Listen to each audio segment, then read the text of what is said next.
Students, this is the important point. You have to understand the difference between the income of a country and per capita income.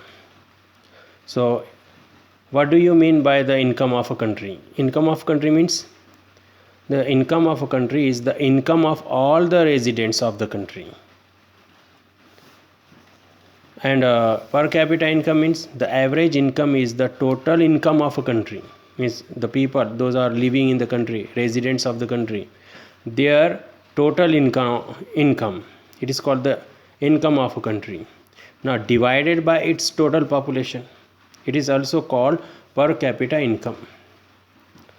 So what is meant by the average income, or what is the per capita income? So average income as well as the per capita income means total income of a country divided by its total population. It is also called per capita income. Now national income and per capita income, you have to understand clearly. Total national income means what? The sum total of all goods and services, means the goods which are produced as well as services which are produced within a country during a period of 1 year.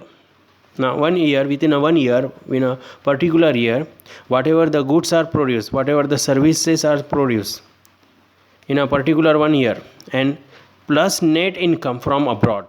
Now from abroad, whatever we get, so we have to add in that, in our in a national income.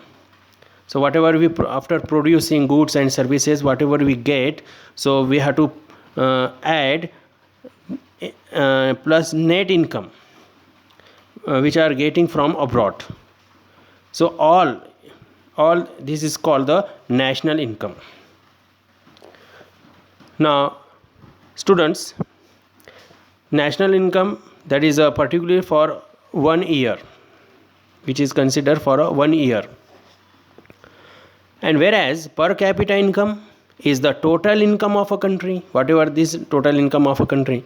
Now when we divide by its total population, so we get the per capita income as well as the average income. So try to understand the difference between the national income and per capita income. Thank you very much.